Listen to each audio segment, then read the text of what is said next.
अस्सलामुअलैकुम वरहमतुल्लाहि वबरकातुहू। उम्मीद करता हूँ मेरे तमाम सब्सक्राइबर्स और मेरे देखने वाले खैरियत से होंगे। अच्छा, आज मैं साहब को सुन रहा था दीनी एतबार से, तो बड़ी ज़बरदस्त बातें मेरे सामने आई, तो मैंने सोचा आप लोगों के साथ भी शेयर करूँ कि दीन में खुशबू की क्या अहमियत है।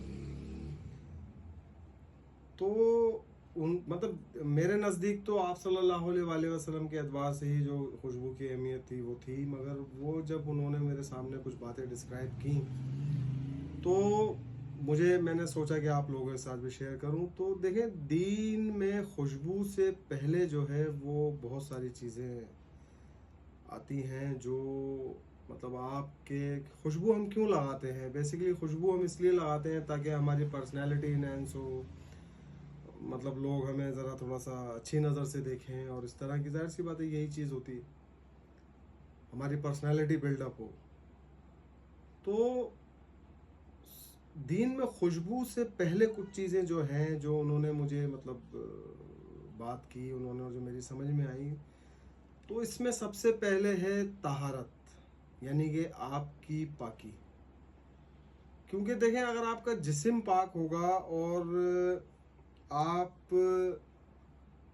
अगर अल्लाह ताला ने आपको ये शऊर दिया है कि आप पाकी क्यों हासिल करते हैं, ताकि आपकी रूह पाक रहे, और जब आपकी रूह पाक रहती है तो आपका बातिन साफ रहता है, और जब आपका बातिन साफ है और जिस्म भी आपका साफ है तो आपके जिस्म की बू भी वो अल्लाह ताला के नज़दीक जो है किसी खुशबू से कम नहीं है। जिस तरह रोज़े में मुंह से बू आती है और अल्लाह ताला के नज़दीक वो किसी कस्तूरी या मुश्क से कम नहीं, तो इस तरह यही मामला है कि एक पाक साफ आदमी जो साफ रहता है, अल्लाह की वादानियत बयान करता है, नमाज पढ़ता है, तो उसके जिस्म की बू जो है वो अल्लाह ताला के नज़दीक किसी खुशबू से कम नहीं है।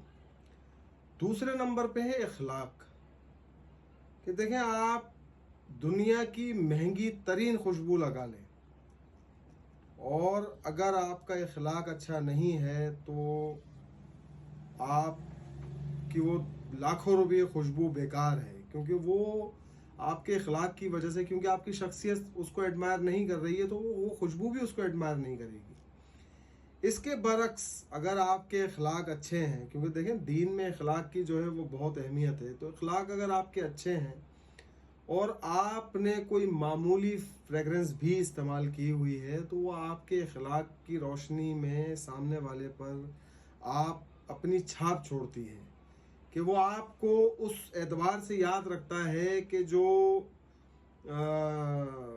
कि यार आपके अखलाक बहुत अच्छे हैं, तो वो ही एक शख्सियत उसके दिमाग में बिल्डअप हो जाती है। अच्छा, तीसरे नंबर पर जो है ना वो आती है खुशबू। तो खुशबू का जो मामला है वो देखें ये है कि रसूल अल्लाह सल्लल्लाहु अलैहि वसल्लम ने जिन तीन चीज़ों को, यानी अगर कोई शख्स आपको तोहफा देता है और आपने मना फरमाया है मना करने से, तो उसमें पहले नंबर पर है तकिया, जिसे सिरहाना भी कहते हैं, दूसरे नंबर पर है दूध, और तीसरे नंबर पे है खुशबू। तो मतलब आप इससे अंदाज़ा लगा लें कि दीन में खुशबू की क्या अहमियत होगी। और ख़ुद रसूल अल्लाह सल्लल्लाहु अलैहि वसल्लम इस तरह की खुशबू इस्तेमाल किया करते थे कि आपके आने से कबल पता चल जाता था कि आप तशरीफ़ ला रहे हैं। तो लिहाजा ये है कि इन सब चीज़ों का ध्यान रखते हुए अगर आप अपने अखलाक को, अपनी तहारत को और अपने सिस्टम को, फिर खुशबू आप इस्तेमाल करते हैं, तो आपका एक पर्सनैलिटी बूस्ट बनता है। तो उम्मीद करता हूँ मेरी बात आपको समझ में आई होगी इंशाल्लाह ताला। एक बात और है कि एक साहब हैं, मेरे सब्सक्राइबर हैं, उन्होंने मुझे कमेंट किया कि आप अपनी रेट लिस्ट और अपना कॉन्टेक्ट नंबर मुझे दें, तो मैं ऑर्डर करना चाहता हूँ। तो देखें, अरमान जावेद साहब उनका नाम है। अरमान साहब, बात यह है कि मैं अभी फ़िलहाल जो है मतलब इस हवाले से मैं कोई ये काम नहीं कर रहा हूँ। तो जाहिर सी बात है कि मैं ऑनलाइन के हवाले से कुछ बातें कर चुका हूँ। आपकी तरह ही बहुत सारे लोग हैं जो मुझे कराची से हैं, लाहौर से हैं, जो मेरी वीडियोस देखते हैं या लाइक करते हैं। तो वो मुझे ये انکریج کر رہے ہیں کہ میں آن لائن کروں، مگر فی الحال میں بھی آن لائن نہیں کرنا چاہتا. تو لہٰذا یہ ہے کہ انشاءاللہ جب میں آن لائن اسٹارٹ کروں گا تو میں سب کو پھر انفارم بھی کروں گا، کیونکہ میں پہلے چاہتا ہوں کہ لوگوں کا اعتبار اور میرے حوالے سے لوگوں کی جو ایک اعتماد میرا ہو، اس کے بعد پھر میں یہ کام کروں. امید کرتا ہوں میری ویڈیو آپ کو اچھی لگی ہوگی. مجھے لائک کریں، سبسکرائب کریں، شیئر کریں اور کمنٹ کریں. السلام علیکم ورحمۃ اللہ وبرکاتہ.